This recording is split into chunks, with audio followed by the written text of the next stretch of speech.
જ્ઞાના સ્વર્ગવાસી એવા પ્રકાશભાઈ અમૃતભાઈ ચૌહાણ એમની પાછળ જે સંતવાણી ભજન રાખ્યા છે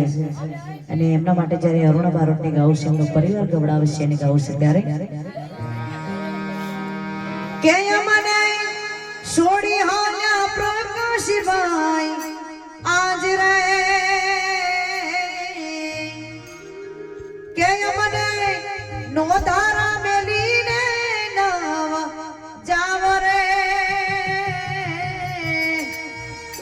લીધી રે વિદા